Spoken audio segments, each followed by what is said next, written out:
Vamos continuar aí, gente. Agora, nós vamos ver as modalidades de ensino.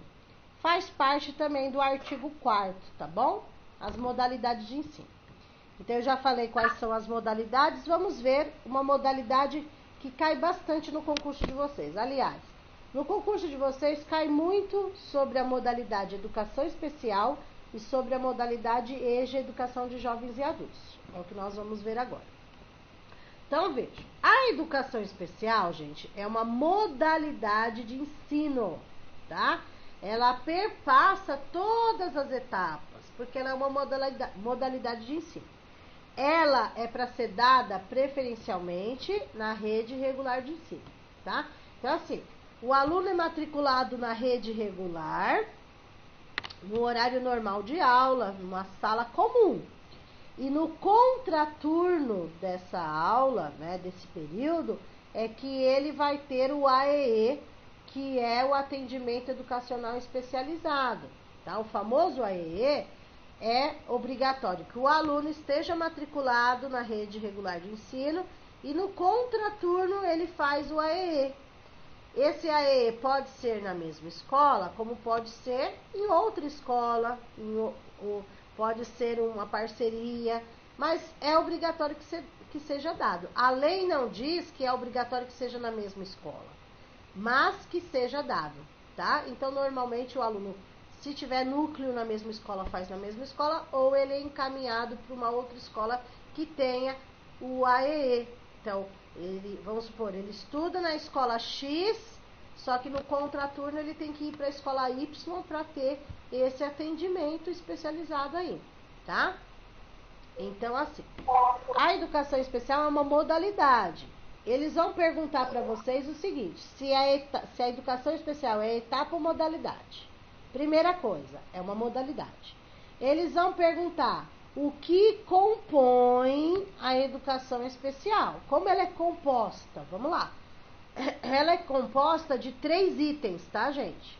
A educação especial ela é composta alunos, né, educandos com deficiências, educandos com transtornos globais de desenvolvimento, que é o TGD, a sigla, e alunos de altas habilidades ou superdotação. São 3 itens que correspondem à educação especial: deficiência, transtornos, altas habilidades ou superdotação, tá? A educação especial é a modalidade composta por esses 3 itens, tá? Eles, normalmente, no concurso, eles não perguntam quais são as deficiências, né? Tá, auditiva, física, intelectual, mental, visual, enfim. Transtornos, eles também não perguntam esse tipo de pergunta, por quê? Tem vários tipos de transtornos, né? Um exemplo que se encaixa aí nos transtornos, o autismo, se encaixaria aí. Mas é uma tabela tão grande e sempre em estudo, sempre pesquisando, sempre aumentando essa tabela, que eles não perguntam para citar exemplo, para o que faz parte dos transtornos, não. Eles só querem saber assim, a educação especial é composta pelo quê? Né? O que corresponde? Deficiências, transtornos globais de desenvolvimento, que é a sigla TGD, e altas habilidades ou superdotação, tá? O que mais que eles perguntam, professora?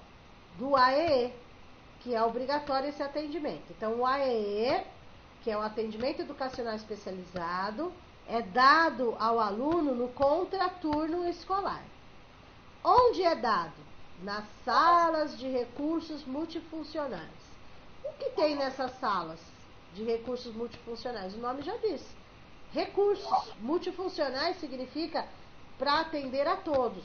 Então, por exemplo, se é um aluno surdo, né, que tem a deficiência auditiva aí, é necessário que essa sala de recurso tenha, por exemplo, o professor especialista em Libras, o intérprete em Libras, né?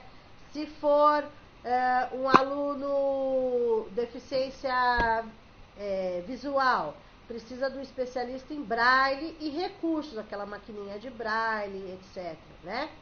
Se for o auditivo, por exemplo, tudo em Libras, né? A língua de sinais, etc. Então, assim, tudo depende de cada deficiência, de cada transtorno, de cada do que o aluno precisa.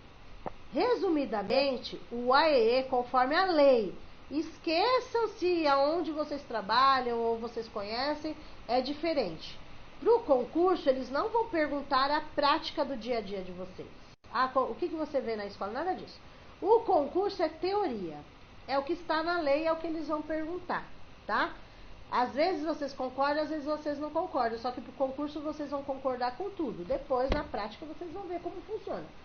Porque a prova é elaborada não em cima da prática das escolas. A prova é elaborada em cima do que a lei determina, tá? E nem sempre vocês veem que a lei é cumprida, etc. Tudo bem? Por exemplo, o aluno que está matriculado na rede regular de ensino, ele requer um especialista junto com ele. Esse especialista não é o professor que dá aula naquela sala com 30 e poucos alunos, né? É um especialista para ficar com aquele aluno, por exemplo, que tem a deficiência auditiva.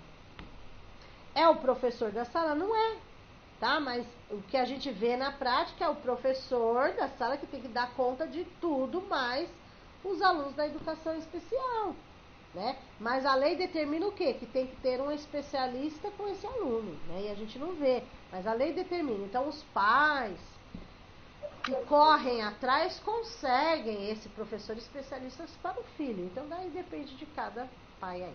Tudo bem, gente? Tá? É essa pergunta que eles fazem aí, tá? Então, vamos recapitular.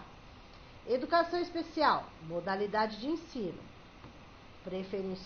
Preferencialmente, não é obrigatoriamente. A palavra-chave é preferencialmente na rede regular.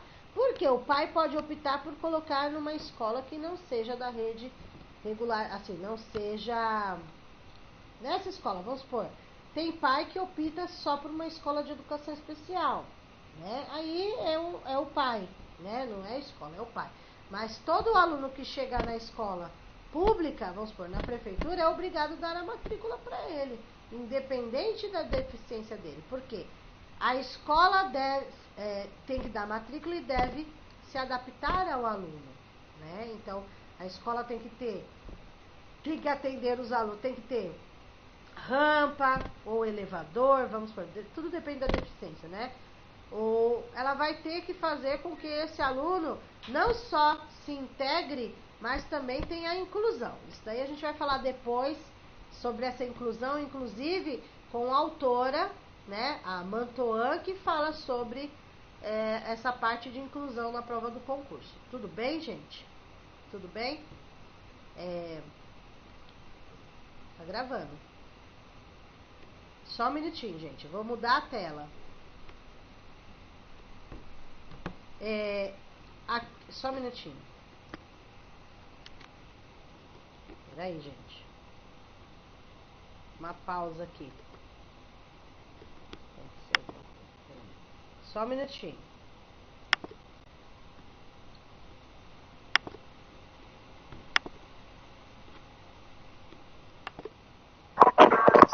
Desculpa, gente. Continuando. Desculpa aí.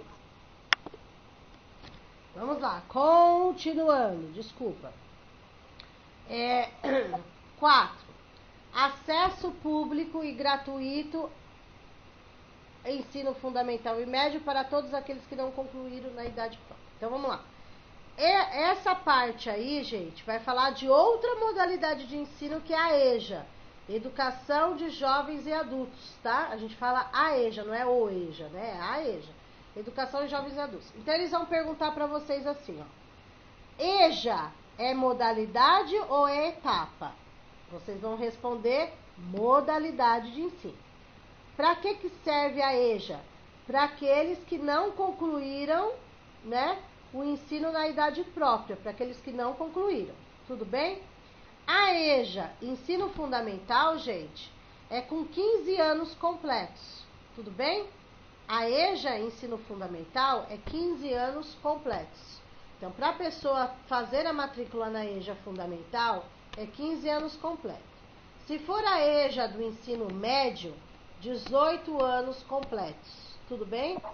essa é a pergunta que eles fazem normalmente nos concursos públicos VUNESP, sobre EJA, tá? Então, EJA é modalidade de ensino, para aqueles que não concluíram na idade própria, né? Para aqueles que não tiveram oportunidade. E para se matricular, existe a EJA fundamental, né? Que tem lá ciclo 1 e ciclo 2. Então, EJA fundamental ciclo 1 é de 1º ao 5º ano. E entra a alfabetização nessa parte. EJA... Oi? Oi? Continuando. E a EJA ciclo 2, gente, é do 6º ao 9º ano, tá? Mas eles não perguntam na prova do concurso ciclos. Eles vão perguntar para vocês idades, tá? Então, só existem 2 idades que vocês têm que achar na prova do concurso. 15 anos completos para a pessoa se matricular na EJA fundamental.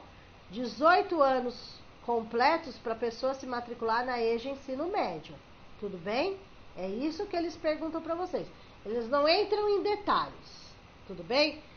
Agora, os detalhes sobre EJA, vocês vão ver não na legislação, vocês vão ver nos autores, tá? Então, os detalhes, como é para ser feito, como que é para ser trabalhado, o perfil do profissional, essa parte vocês vão continuar vendo, mas na parte dos autores, não aqui na legislação. Tudo bem? Tudo bem? Peraí. Pessoal, eu vou dar... Deixa eu ver uma paradinha. Aí eu passei. Atrasou um pouquinho o nosso intervalo, gente. Por quê? Atrasou um pouquinho porque eu tive que explicar o começo da aula. Já fazia tempo que a gente não se falava, tal, tá? Eu vou dar os 10 minutinhos aí do nosso intervalo, né? Que já passou. É só 10 minutinhos. Eu vou dar esses 10 minutinhos e a gente volta, tá? Eu tô fazendo, gente, a gravação por etapas. Por isso que tá dando isso aí. Eu tô gravando por etapas. Dá mais trabalho? Dá. Mas é melhor pra vocês porque não demora pra vocês receberem o material na plataforma. Então, desse jeito que eu tô gravando, de 40, meia hora, já dá pra jogar lá na plataforma. E daí acessa mais rápido, tá bom? Eu vou dar os 10 minutinhos pra vocês beberem uma água e retornar aqui pra gente dar continuidade. Daí, nós vamos entrar nessa outra parte aqui. Tudo bem? Então, vamos lá. Deixa eu dar uma paradinha aqui. Deixa eu colocar no pausa. Deixa eu pausar aqui.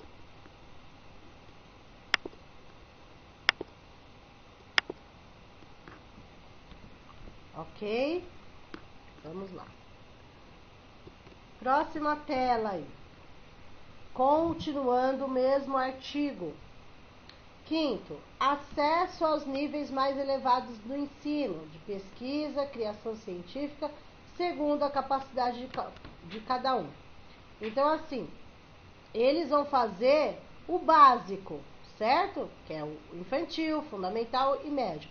Porém, a lei determina que deve prepará-los para os níveis mais elevados. Ou seja, se o aluno quiser fazer uma faculdade depois, que não é obrigatório, né, cada um escolhe, eles têm que ser preparados para prestar um vestibular, etc. Tá? Prestar um Enem e assim vai. 6. Oferta do ensino noturno regular é obrigatório conforme a lei, adequado às condições do educando. Então, precisa ser oferecido, o governo precisa oferecer um ensino noturno, principalmente para aqueles que trabalham, né, gente? Então, precisa ter. 7. Oferta. Opa, o que aconteceu aqui? Opa, volta, desculpa. Oferta do ensino noturno já foi. Oferta de educação escolar regular para jovens e adultos. Ou seja, a EJA, né? Então, precisa ter. Normalmente, a EJA é oferecida no horário noturno, mas existem poucas escolas aí que até oferecem de manhã, tá? São muito poucas, mas existem, tá bom? Com características e modalidades adequadas às suas necessidades e disponibilidades, garantindo aos que forem trabalhadores as condições de acesso permanentes, tá? Então, precisa ser oferecida essa EJA para eles. Porém, gente, é um perfil diferente, né? É uma clientela diferente, perfil diferente e a dinâmica deve ser diferente, né? Tem que ter um perfil profissional aí. A gente vai falar mais sobre isso nos autores.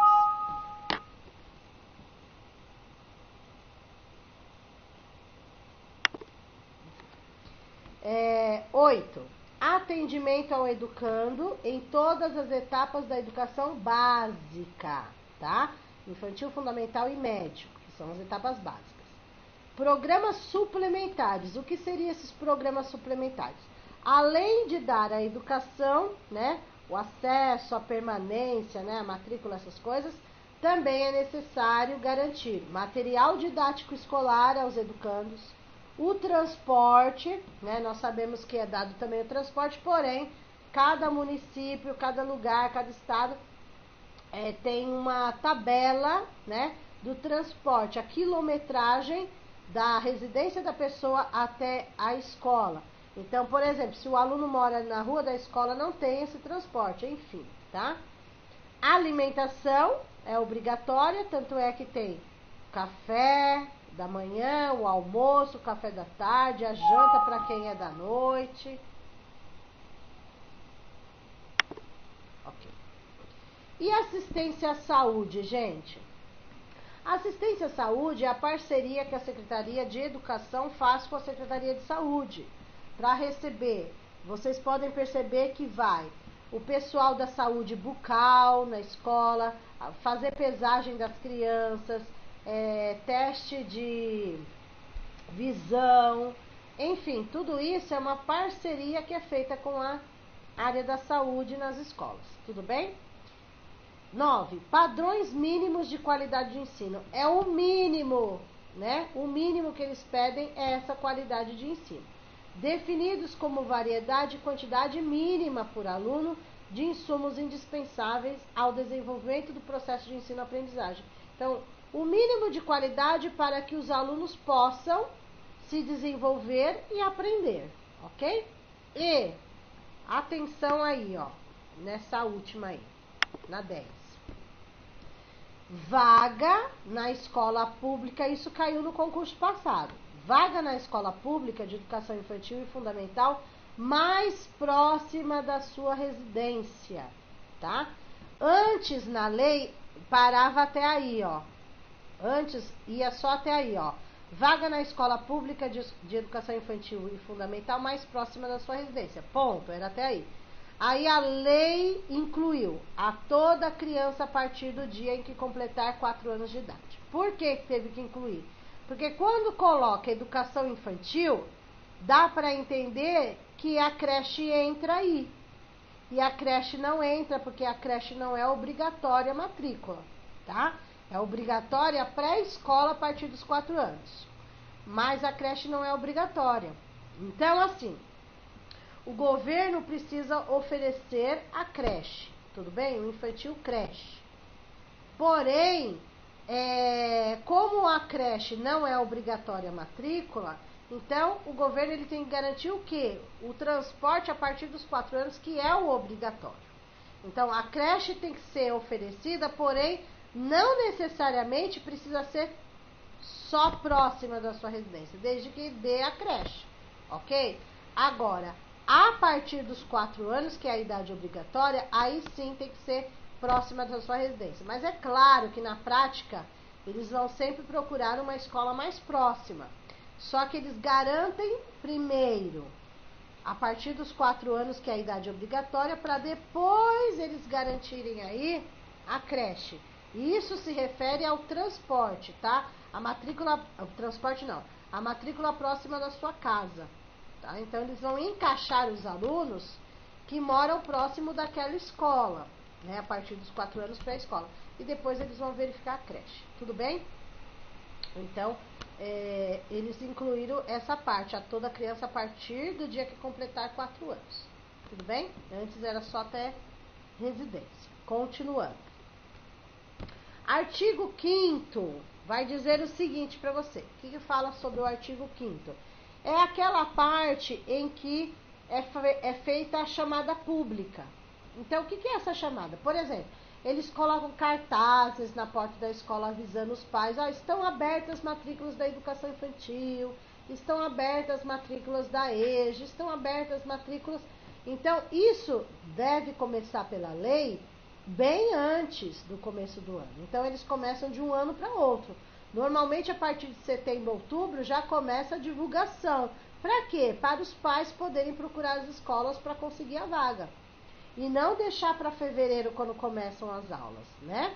Então, eles têm que recensear anualmente as crianças e adolescentes em idade escolar, bem como os jovens e adultos que não concluíram. Então, fazer tudo isso, esse movimento, para que o pessoal procure a matrícula, tá? Fazer a chamada pública e zelar junto aos pais ou responsável pela frequência à escola. Então, é obrigação do governo, junto com os pais, zelar pela essa frequência na escola. Por isso que é muito importante os professores fazerem a chamada corretamente diariamente, né? Diariamente. E verificou um número de faltas já considerável, informar a secretaria, né? Etc e tal. Mas essa parte aí nós vamos falar quando chegar na parte de conselho tutelar, essa parte que nós vamos falar muito quando a gente entrar para estudar a parte do ECA, tá bom? Artigo 6º. É dever dos pais ou responsáveis efetuar a matrícula das crianças na educação básica a partir dos 4 anos. Essa é a obrigação dos pais. Porque, conforme já foi falado, até os 3 anos, né? 3 anos até completar 4, 3 anos, 11 meses, 29 dias, não é obrigatório. Tudo bem? E entra também aquela regra do 31 de março. Artigo 7º vai falar sobre as escolas escolas particulares, da iniciativa privada. Apesar de serem escolas privadas, elas também têm que respeitar o que a LDB determina. Ah, então é uma escola particular, pode seguir a própria lei? Não, tem que seguir a mesma lei que todos seguem. A mesma lei que uma instituição de ensino pública segue, as privadas também têm que seguir, tá?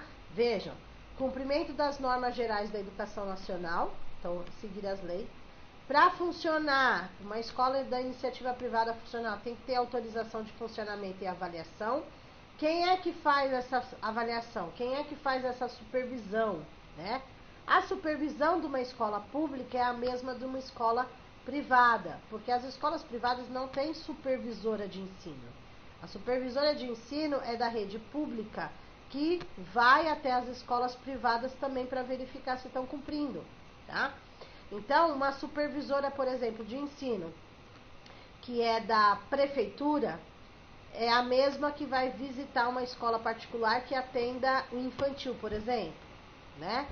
E até o 5º ano.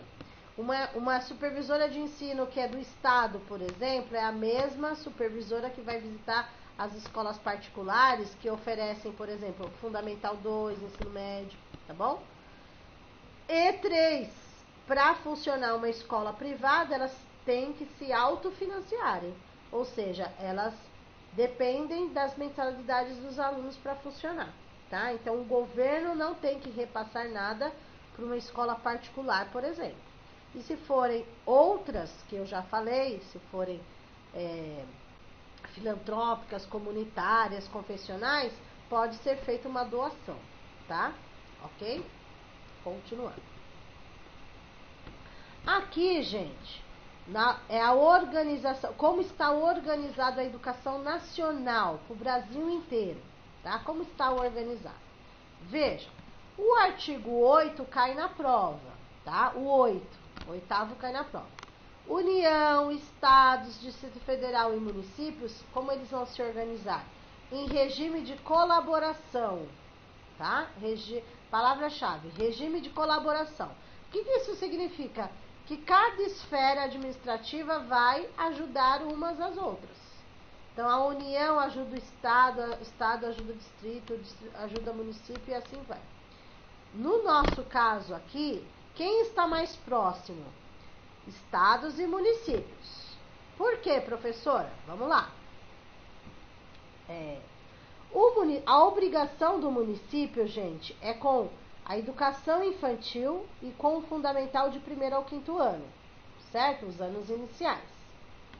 Os estados, a obrigação das escolas estaduais é com Fundamental 2, de 6º ao 9º, e com o ensino médio. Essa é a obrigação, estou falando das etapas, ok? Porém, podem ver que os estados, existem muitas escolas estaduais que também oferecem o Fundamental 1, 1º ao 5º, anos iniciais. E tem estados também que oferecem, por exemplo, EJA, que seria responsabilidade do município, da prefeitura.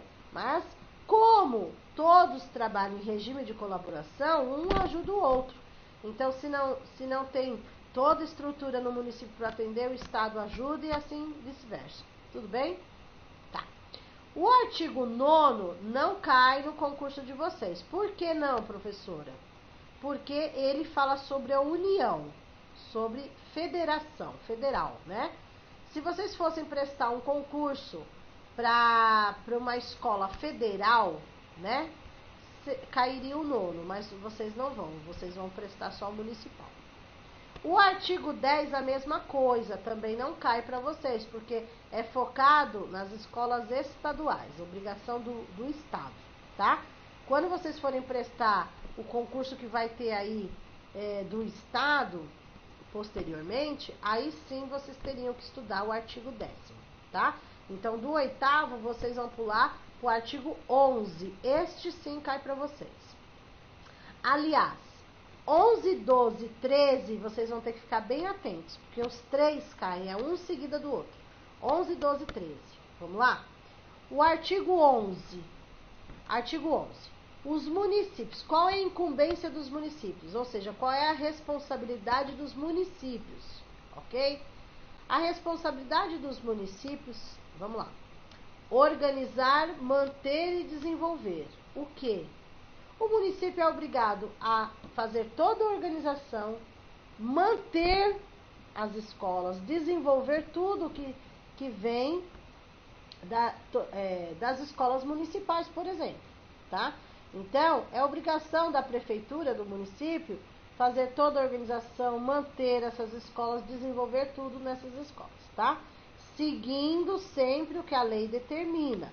Lógico que tem a lei orgânica, mas mesmo tendo uma lei orgânica, ela não pode ser contra a lei federal, que é a lei maior. Tudo bem? Então, mesmo tendo, ok?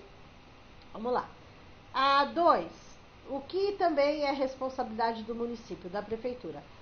Exercer a ação redistributiva das escolas. O que é a ação redistributiva? É receber as coisas e redistribuir, tá? Então, por exemplo, a prefeitura tem que distribuir alimentação nas escolas, materiais didáticos nas escolas, enfim. A prefeitura tem essa responsabilidade, porque ela vai ter que manter as escolas que ela toma conta, ok? Depois, na 3, baixar normas complementares. O que significa normas complementares, gente? Já existe a lei federal, já existe Constituição, já existe LDB, ok? As normas complementares é a lei orgânica que cada município faz o seu, tá? Mas elas podem acrescentar coisas específicas na lei que serve só para o seu município, tá?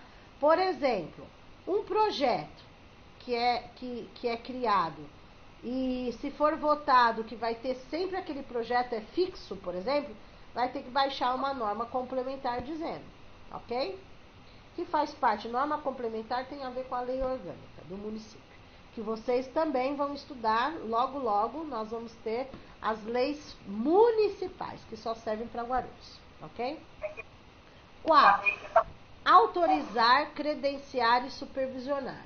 Então, a prefeitura tem a obrigação de fazer autorização de escolas funcionarem ou não, credenciar as escolas, né, de funcionar ou não, e supervisionar as escolas para ver se estão cumprindo certinho o que a lei determina, tá? Então, é a obrigação do município. Depois, a 5ª, presta bem atenção na número 5. no item 5. O que é a obrigação da prefeitura, então? Oferecer educação infantil nas creches e pré-escolas. Oferecer. Mas qual é a prioridade do município? É o ensino fundamental. Apesar da lei sair só ensino fundamental, nós sabemos que a prefeitura, a responsabilidade da prefeitura é com primeiro ao quinto ano, anos iniciais, porque a prefeitura não oferece anos finais, tá? De sexto ao nono a prefeitura não oferece, tá? Vamos focar em Guarulhos, tá bom, gente? Então, assim, por exemplo, a prefeitura de São Paulo oferece, mas por que ela oferece? Primeiro ela oferece o que é a obrigação dela, se ela tiver tudo ok, ela pode oferecer outras coisas. Então, muita gente, presta bem atenção aí nesse item, muita gente confunde e cai na pegadinha de concurso. A obrigação da prefeitura, em primeiro lugar, a prioridade, a palavra-chave é prioridade. Prioridade é cuidar do fundamental. Cuidou do fundamental, aí sim a prefeitura, o município vai pensar no infantil. Muita gente acha que a prefeitura, a prioridade é o infantil. Não é. A prioridade é o ensino fundamental, para tudo, até para o Estado também a prioridade é o fundamental. Mas por quê, professora? Porque o fundamental são 9 anos e porque o fundamental está a alfabetização. É por isso a prioridade é o ensino fundamental. Atender o fundamental, aí vai atender o infantil também, tá? Então, isso precisa ficar bem claro para vocês, que prioridade é fundamental, porém é obrigado também a oferecer o infantil, creches e pré-escolas. Então, por exemplo, na lei, tem uma escola X que tenha que escolher fechar uma sala de aula. Vamos supor que nessa escola seja oferecido um quinto ano e nessa escola seja oferecido infantil pré-escola. Pela lei, teria que fechar a sala do infantil e não a sala do fundamental. Deu para entender? Porque a prioridade é o fundamental. Tudo bem? Tá na lei. Permitida a atuação em outros níveis somente quando estiverem atendidas plenamente as necessidades da sua área de competência. Então, por exemplo, vamos supor que a Prefeitura de Guarulhos quisesse fazer um ensino médio. Poderia? Até poderia, se ela quisesse montar uma escola, uma sala de aula com ensino médio. Até poderia. Ou Fundamental 2, sexto ano, sétimo até o nono. Poderia, a prefeitura poderia? Poderia, porque eles trabalham em regime de colaboração com o Estado. Então, poderia. Mas, devido à estrutura, não tem como. Então, eles têm que cuidar da sua parte, da sua responsabilidade. Se tiver atendido infantil, tiver atendido fundamental, tudo certinho, aí sim podem pensar em oferecer outras coisas, ok? E 6, assumir o transporte escolar dos alunos da rede municipal. É obrigação do município, é obrigação da prefeitura também cuidar do transporte escolar, né? Aí eles vão fazer aquela quilometragem, quem vai precisar de, né? Cada município faz isso. Tudo bem? Então, estas, gente, são as incumbências básicas principais do município, da prefeitura, ok? Organizar, manter e desenvolver tudo que for da sua responsabilidade, ação redistributiva, baixar normas complementares que tem a ver com a lei orgânica, autorizar, credenciar e supervisionar os estabelecimentos gerais de ensino que tenha dentro do município, né, da sua competência, oferecer o infantil e com prioridade o ensino fundamental e assumir o transporte aí da rede municipal. Tudo bem? Essa só. Artigo 11. Vamos lá. No artigo 12, presta bem atenção, principalmente no 12 e no 13, que cai muito. O 12, gente, é quais as responsabilidades. Eles utilizam a palavra incumbência, tá? Quais as incumbências da escola? Quais as incumbências dos estabelecimentos de ensino? Apesar do artigo 12, a lei determinar deixar assim, estabelecimentos de ensino, nós sabemos que quem comanda a escola, quem gere a escola é o diretor.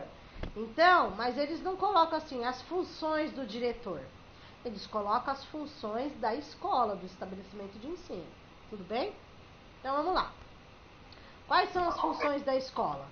Elaborar e executar sua proposta pedagógica. Então, a escola, a equipe se reúne para elaborar as propostas e executar as propostas da escola. Cada escola tem a sua proposta, ok? 2. É responsabilidade também da escola administrar o seu pessoal, né, seus funcionários, os recursos materiais e financeiros, ou seja, todas as verbas que chegam para a escola, né, que o diretor é o responsável por responder por essa verba, tá? Tanto materiais que entram, materiais que saem, verbas, né, dinheiro que entra, a responsabilidade da escola assumir, do diretor, no caso, na figura do diretor, e prestar conta do que entra, do que sai, enfim, tá bom? Notas fiscais, etc. Presta atenção nesse terceiro item, gente, até coloquei de vermelho. Assegurar. O nó dele que não comeu, ele não vai comer. A escola deve assegurar os dias letivos e as horas aulas. A escola, por quê? A escola tem que assegurar a escola inteira. Então, a escola tem que assegurar que cumpriram 200 dias letivos, que cumpriram 800 horas. Vamos esquecer a pandemia, que isso é uma coisa à parte do que aconteceu, tá? A lei não mudou ainda, né? Teve decretos, mas a lei não mudou. Então, a escola deve assegurar. Então, por que eu peço para vocês ficarem atentos na palavra, no verbo assegurar? A escola assegura, o professor ministra. São verbos diferentes, muita gente caiu na pegadinha passada. Colocaram assim, que o professor deve assegurar. Não. O professor tem que cuidar da sua sala de aula, ele vai ministrar, ele não vai assegurar a escola inteira, se ele dá aula numa sala só, ok? Então, o professor ministra os dias letivos e as horas aulas. E a escola que assegura. Presta bem atenção, tá? Dias letivos, gente, vai ter um artigo que vai falar só sobre dias letivos. São 200 dias letivos no mínimo e 800 horas no mínimo. Todas as escolas têm que cumprir isso. Não importa se é uma escola pública, se é uma escola particular. Tem que cumprir 200 dias letivos e 800 horas. E só é considerado dia letivo se tiver aluno, não se tiver professor. Tem que dizer que tinha aluno, senão não é considerado dia letivo, tá bom? Então, 200 dias letivos e 800 horas. Depois vai aparecer o artigo, vai aparecer exatamente em números, tá bom?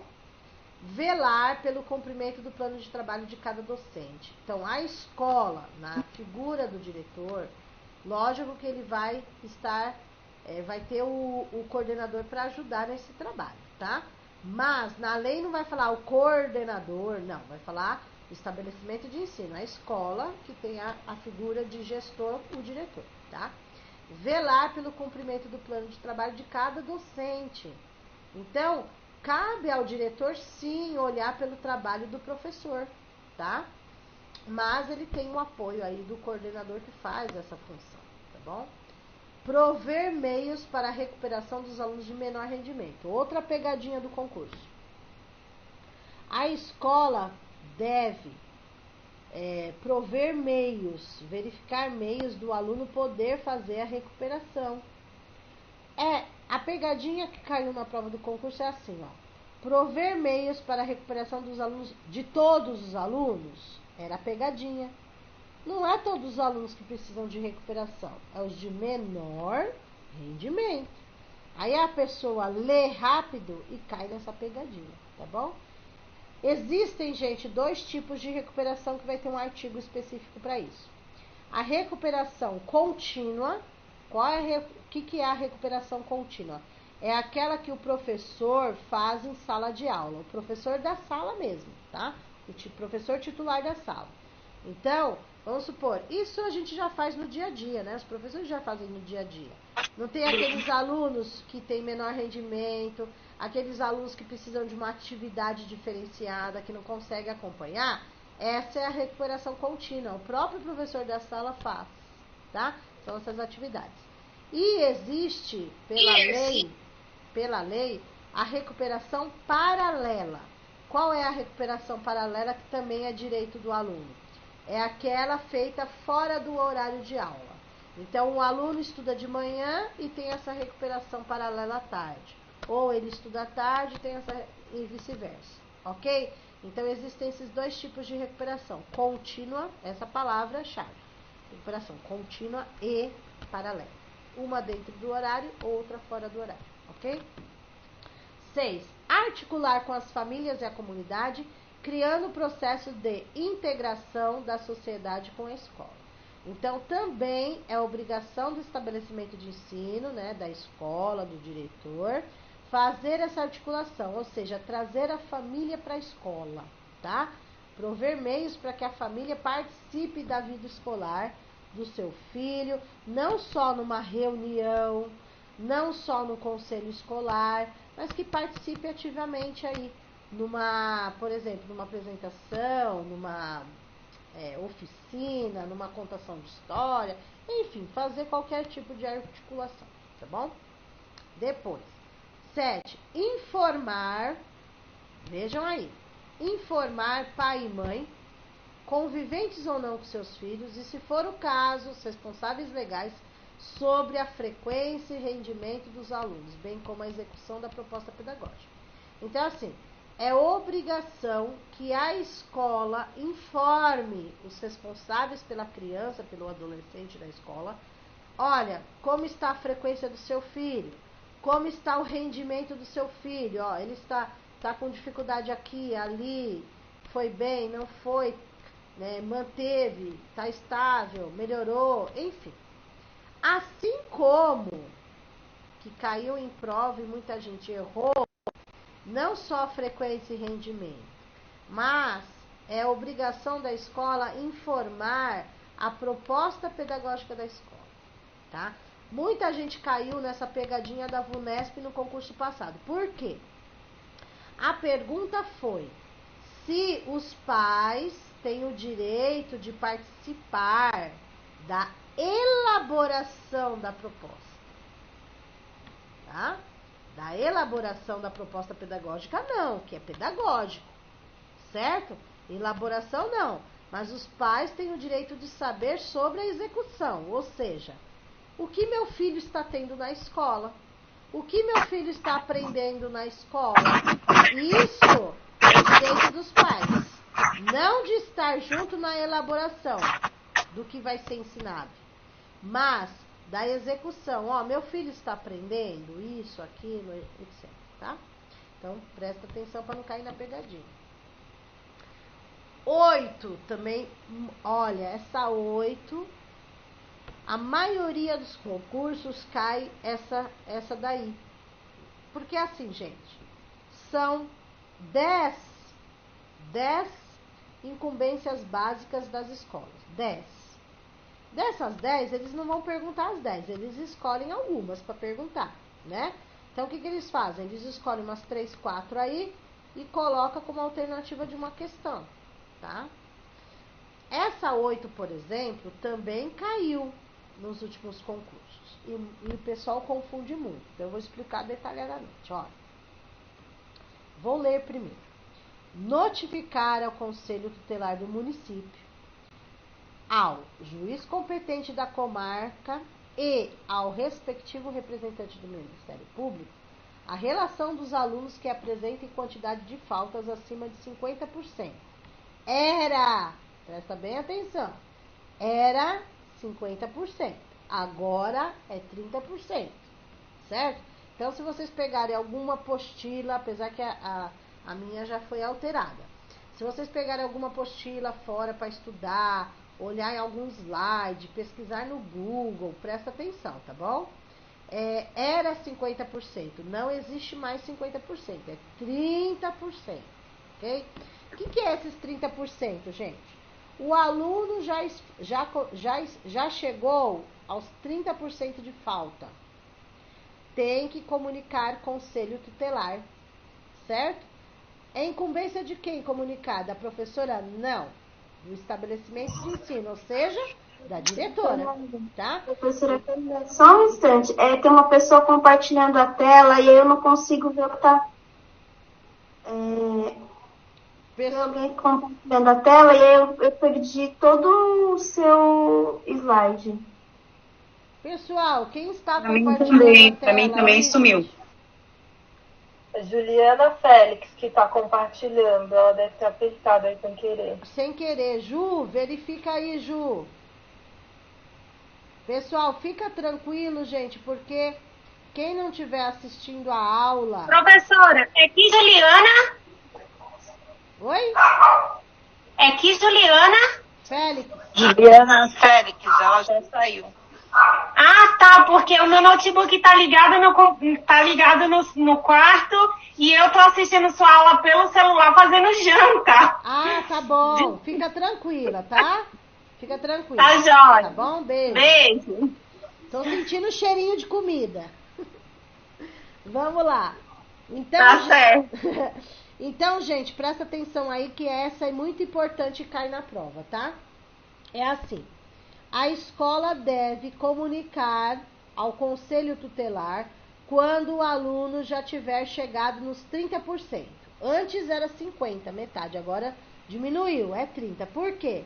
Porque por falta o aluno reprova, tá? Então, o que estava acontecendo para a lei ter mudado? As escolas não estavam comunicando o conselho tutelar a respeito das faltas. Chegava no final do ano, o aluno reprovava, o conselho não estava sabendo, né? E daí os pais vinham para cima da escola, dizendo que a escola não comunicou, que o aluno estava faltando tanto, o conselho tutelar não estava sabendo, enfim, gente. É responsabilidade da escola e dos pais verificar essa frequência dos alunos, tá? Então, para a escola ficar isenta de qualquer problema, a escola comunica o conselho tutelar quando o aluno já tiver 30% de faltas. Mas assim, qualquer falta, não. Faltas que não foram justificadas. Se o aluno levou o atestado, tudo bem. Se a mãe foi conversar lá e explicar a situação, tudo bem, né? É assim, 30%, já foi avisado os pais, o aluno continuou faltando, ninguém aparece para dar explicação porque o aluno está faltando. Assim, quando acabaram todos os recursos possíveis, a escola vai e comunica, tá? Outro detalhe importante aí, gente. Vejam que tem 3 nomes que aparecem aí. Conselho Tutelar do município, juiz competente, Ministério Público. Não são 3 nomes que aparecem aí? Do jeito que aparece aí, dá para entender que a escola tem que comunicar os 3, né?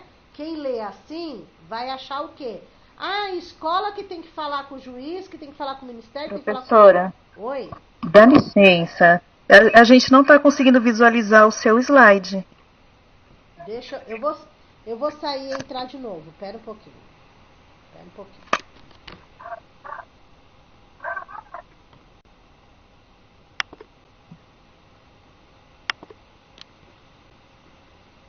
um pouquinho que eu vou sair e entrar de novo, gente. Espera um pouquinho.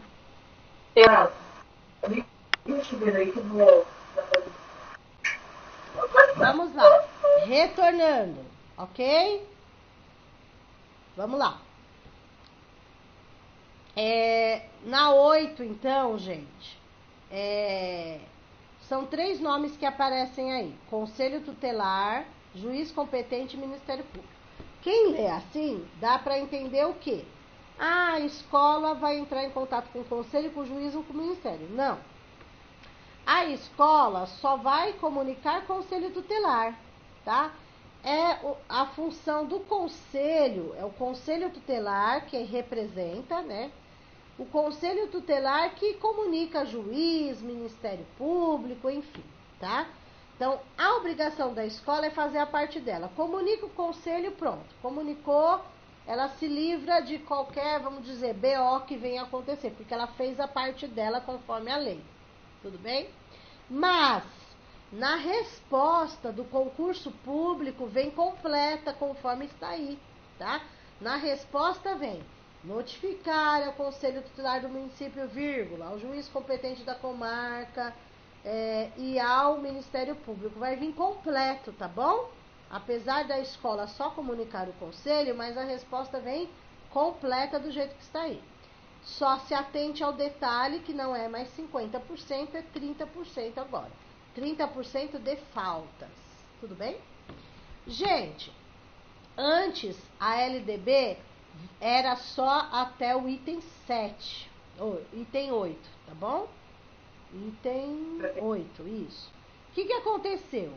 Devido a tantos problemas que nós tivemos com os alunos nas escolas sobre o bullying, sobre várias situações de violência, a lei se sentiu obrigada a colocar mais 2 itens no artigo 12, tá?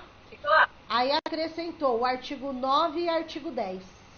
O artigo 9 foi colocado: promover medidas de conscientização, prevenção e combate a todos os tipos de violência, especialmente a intimidação sistemática, que é o bullying no âmbito das escolas. Ou seja, todos os estabelecimentos de ensino hoje devem trabalhar o assunto bullying nas escolas. É obrigatório, tá?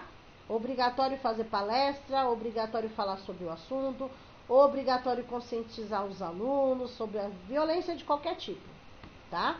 Então, é obrigatório fazer esse trabalho, porque a lei viu que estava muito extrapolando tanto os agressores que cometem esse crime, que hoje é considerado um crime, né?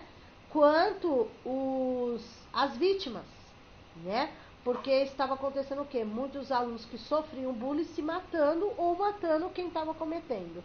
Então, a lei se sentiu obrigada. Então, é novidade para quem nunca estudou essas duas partes, tudo bem? Que hoje inclui no artigo 12 e cai na prova do concurso, tá? E o artigo 10, estabelecer ações destinadas a promover a cultura de paz nas escolas. Então, o 9 e 10 estão intercalados aí, tá?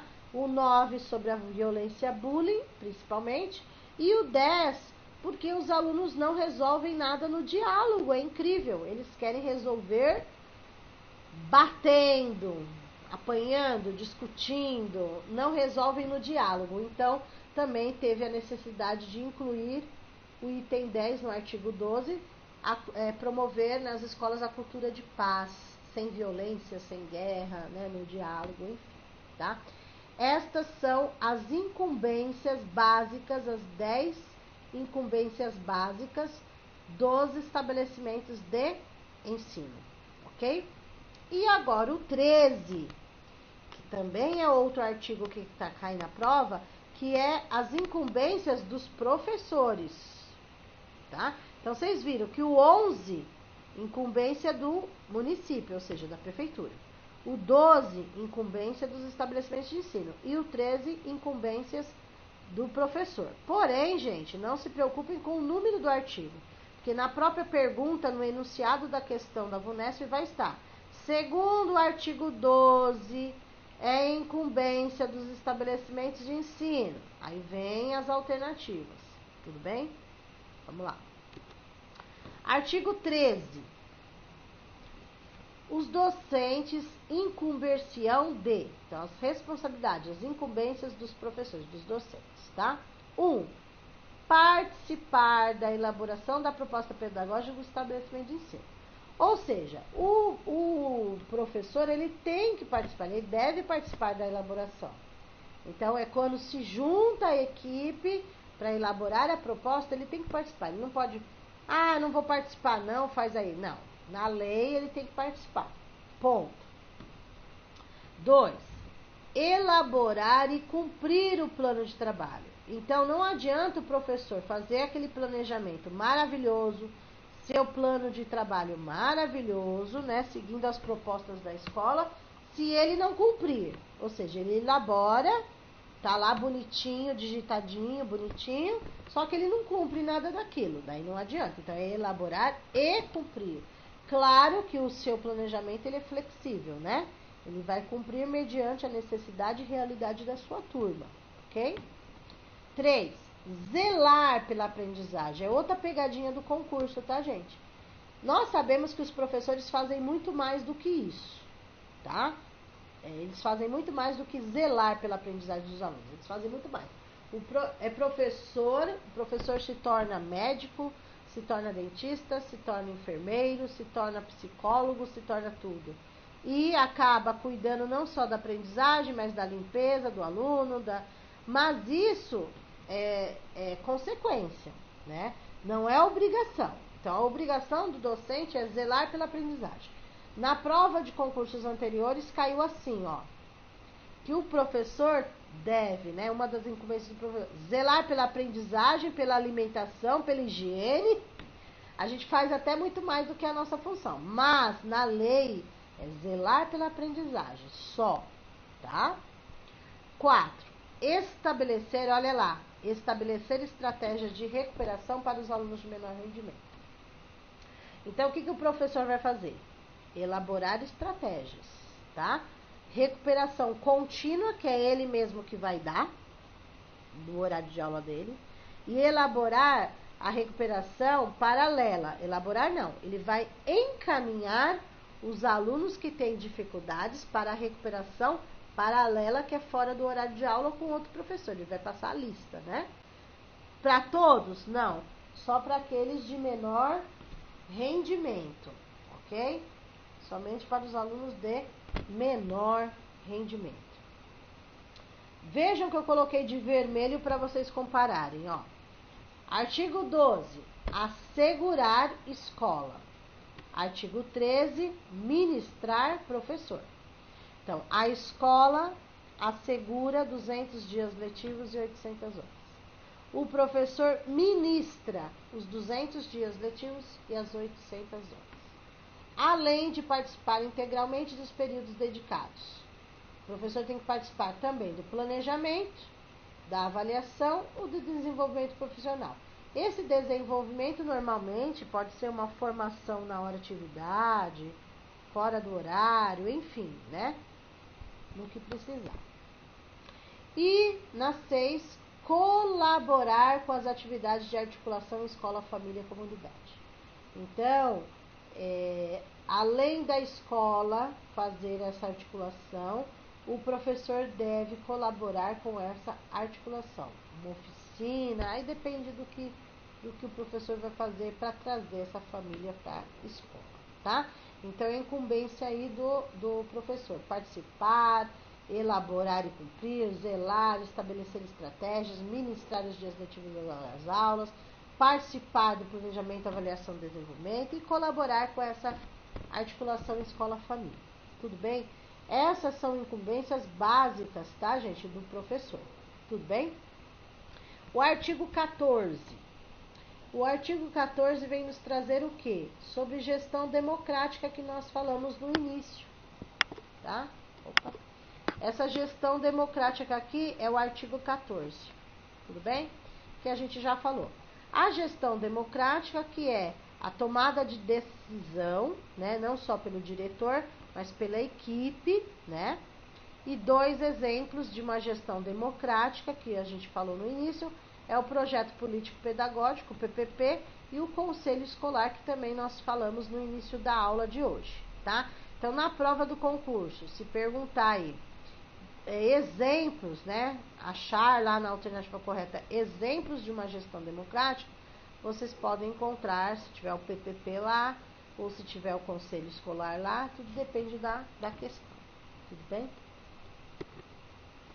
Artigos 15, 16, 17 e 18 não cai para o concurso de vocês. Vocês vão pular, tá? Esses 4 artigos não. Aí vocês vão para o 19. O artigo 19 e o artigo 20 é sobre aquilo que eu falei no início da aula, quando eu fui explicar o artigo 4, o artigo 3º, que fala sobre instituições públicas e privadas. Daí volta agora falando mais um pouco, tá bom? Artigo 19, dizendo que existem as instituições públicas, tá? Quais são as públicas? Vamos retomar. Federal, estadual e municipal. Federais, estaduais e municipais. E as privadas, que são do artigo 20. Quais são elas? 4. Pública tem 3 e privadas são 4. Particulares, comunitárias, confessionais e filantrópicas, que também nós falamos no início da aula. Tem ordem certa? Não, qualquer ordem. Mas nós temos que saber que as instituições privadas são 4.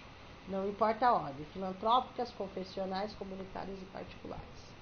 Sendo que as públicas recebem verba do governo federal, que é a União, 18% no mínimo, e as estados, Distrito Federal e município, 25% no mínimo, ok? As particulares recebem verba nenhuma do governo, certo?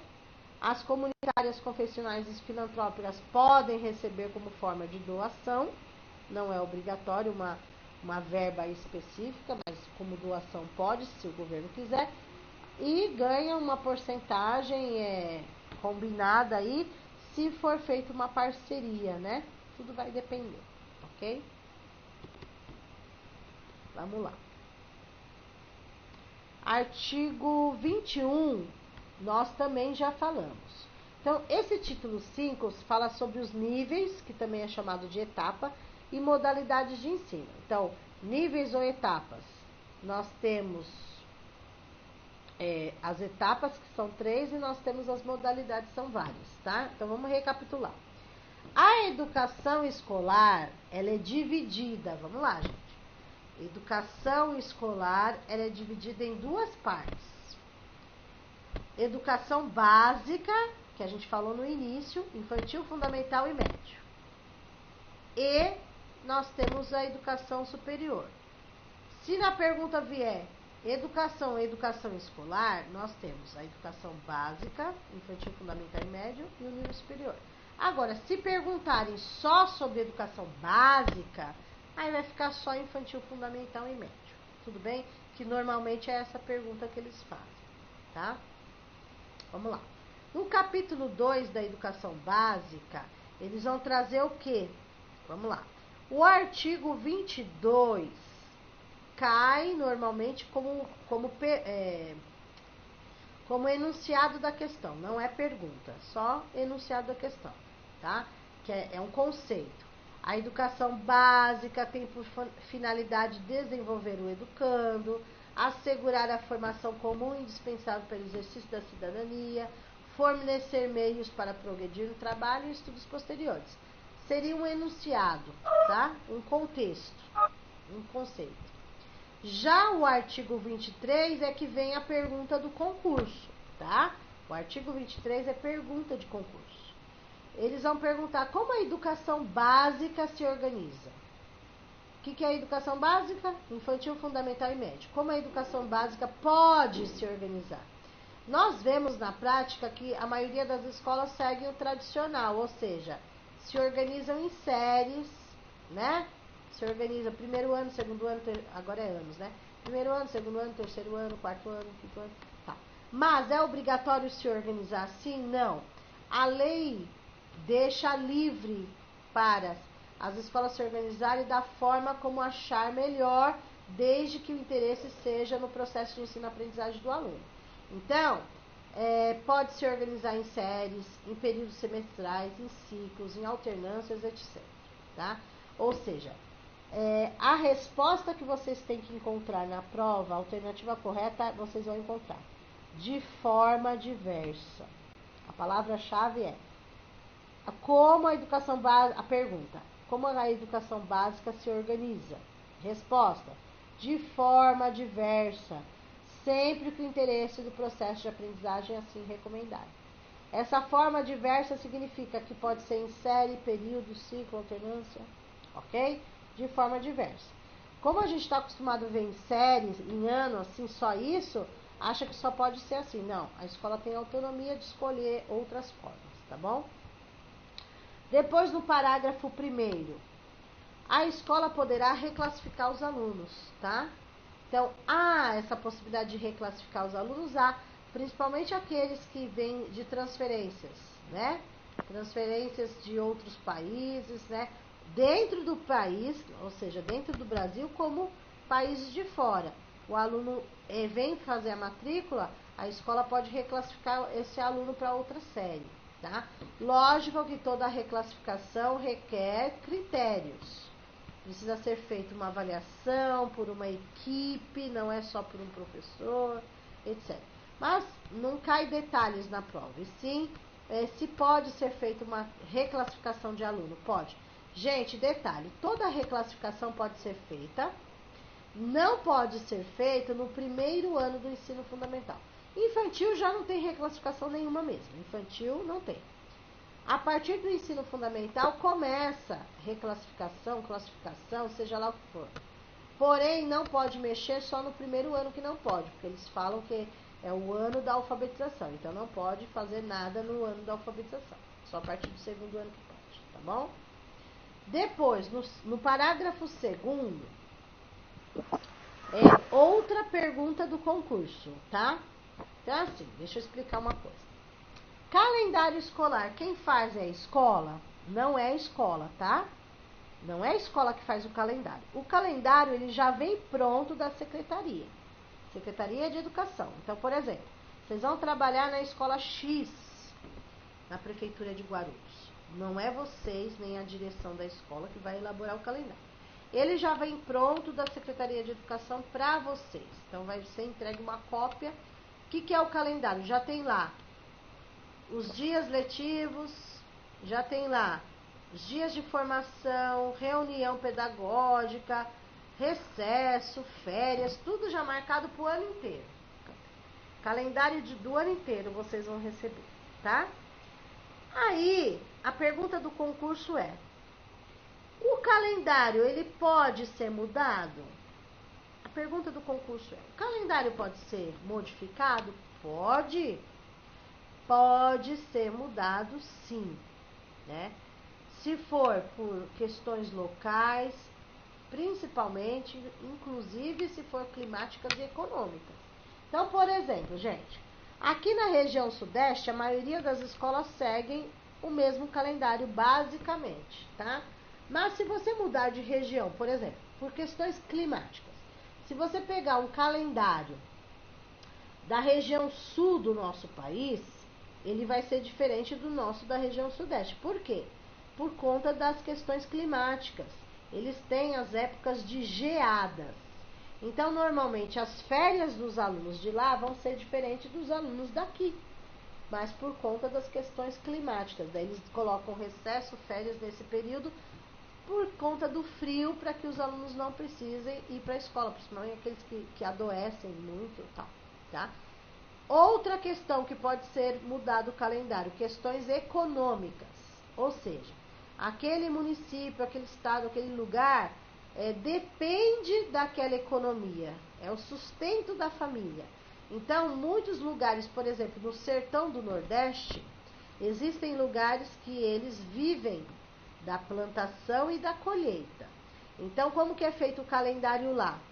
Já colocam férias, recesso nessa época de plantação e colheita, porque eles sabem que fica difícil dos pais levarem os alunos na escola. Muitos alunos ajudam os pais nessa época, porque eles vivem disso, é o único meio de sobrevivência, tá? Então, assim, a pergunta do concurso: o calendário pode ser mudado? Pode, se for por questões peculiares locais, se for por questões climáticas, se for por questões econômicas. Resumindo, o calendário ele é flexível, ele pode mudar. É a escola que muda? Não. É o professor que muda? Não. É a Secretaria de Educação, ok? Olha bem, apesar do calendário mudar, não pode reduzir o número de aulas, de horas. Então, assim, o calendário pode mudar. Colocar as férias em outro período, o recesso em outro período, tudo bem. mas tem que ter 800 horas no mínimo. Mesmo mudando o calendário, tem que cumprir as 800 horas. Tudo bem? Esqueça essa fase da pandemia, porque fugiu de tudo isso aí, tá bom? Que eles estão adequando, tá? Eles vão considerar aulas online, essas coisas. Mas assim, na prova do concurso é o que está no edital de vocês, é isso. Tudo bem? É isso daí que cai. Ok? Deixa eu só ver até onde vai hoje, gente, pra gente continuar depois da manhã. Vamos lá. Deixa eu só ver aqui até onde vai. Dá um giro aqui. Amanhã volta aqui, volta aqui. A LDB de vocês vai até o artigo 69. Tem coisa que cai, tem coisa que não cai. Vamos lá. Amanhã a gente vai continuar a partir daqui, que é o currículo. Então a gente vai ver hoje até o artigo 24. Esse último, tá? Vamos lá. O artigo 24, que é o último conteúdo de hoje, tá? Amanhã a gente vai continuar a partir do artigo 26, que é o currículo, tá? A gente já começa a partir de lá. Então, vamos lá. Então, aqui no artigo 24, vai explicar a questão dos dias letivos das horas aulas, tá? Eu já tinha explicado, mas não aparecia em números. Aí agora aparecem os números para vocês verificarem o que eu falei anteriormente. A carga horária mínima anual é 800 horas no mínimo e com 200 dias letivos no mínimo. Então, esses dois números vocês têm que lembrar no dia da prova. 200 dias no mínimo, 800 horas no mínimo, ok? Depois, pode acontecer a classificação? Pode. Classificação de alunos? Pode. Só não pode no primeiro ano do ensino fundamental, que eu já havia falado. Pode haver uma classificação por promoção, por transferência, independente da escolarização anterior. Tudo isso mediante uma avaliação por uma equipe, né? Pode acontecer sim. Então, a pergunta que eles normalmente fazem pode ter classificação? Tá? Pode. Pode ter classificação por promoção, por transferência? Pode. Desde que uma equipe elabore uma avaliação. 2 detalhes importantes. Não pode ser feito no primeiro ano. Infantil não entra nisso, tá? Vejam aqui no início do artigo 24, que isso só serve para o fundamental e médio, tirando o primeiro ano do ensino fundamental. Então, só pode haver essa classificação independente a partir do segundo ano do ensino fundamental, que pode. Tudo bem? O resto não. Por uma equipe. E outra coisa que vocês precisam ficar atentos. Deixa eu ver aqui. Para concluir. Tá aqui embaixo. No terceiro item, nos estabelecimentos que adotam a progressão regular por série, o regimento escolar pode admitir formas de progressão parcial, desde que preservada a sequência do currículo, observadas as normas do respectivo sistema de ensino. Então, assim, o currículo a gente vai falar sobre, eu não vou entrar no currículo hoje, a gente vai continuar amanhã no currículo, mas assim, pode adotar várias coisas, gente, várias coisas podem ser adotadas. Mas tem que seguir o currículo que é enviado, que daí já vai entrar na BNCC, nessa parte que a gente vai comentar depois. Outra coisa vejam aí no item 3 que aparece a palavra regimento escolar. Regimento escolar, o que é, gente? São normas de convivência para que a escola funcione harmoniosamente. Por exemplo, não pode celular, não pode para ninguém. Não pode uso do boné, não pode para ninguém, né? Entrada com uniforme, todo mundo de uniforme, tá? Então, o que é o regimento escolar? São normas internas, não é lei, mas são normas internas que cada escola elabora para que seja padrão, para não virar um oba-oba, uma bagunça. Agora, regimento é uma coisa, a lei é outra. Então, por exemplo, na lei, pode um aluno ficar fora da escola porque está sem uniforme? Não pode. Isso é regimento interno. A lei está acima de um regimento interno. Nenhum aluno pode ficar sem assistir aula por falta de uniforme, ok? Claro que a gente faz o regimento interno para que o aluno também, né, não vire bagunça. Mas na lei não pode o aluno ficar sem aula porque não veio de uniforme. Ponto. Pode o aluno ficar fora da sala de aula porque está sem o livro, o lápis, a borracha, a caneta? Também não pode. A gente sabe, gente, vamos colocar uma janelinha à parte. A gente sabe que tem alunos que abusam, né? Que fazem de propósito, que a gente tem que ter uma paciência. Se não tirar da sala de aula, você enlouquece, né? Tem que dar uma respirar, tal. Mas assim, eu estou falando da lei. A lei proíbe esse tipo de coisa. Aluno não pode ficar sem assistir aula por falta de material, falta de caneta, falta de lápis, falta de apostila, porque não veio com uniforme. Não pode, tá? Uma coisa é o regimento, outra coisa é a lei. Mas, justamente quando a pessoa vai fazer a matrícula na escola, os pais assinam um termo do regimento escolar, estando ciente de como funciona a escola, tá bom? Enfim, amanhã nós vamos entrar na parte, a gente vai entrar na parte de currículo. Eu vou salvar até aqui e vou abrir, deixa eu ver se vai dar tempo, faltam 15 minutos, tá? E vou abrir um simulado para verificar algumas questões de hoje, tudo bem? Então, deixa eu salvar essa parte, para que amanhã vai tudo para vocês poderem acessar.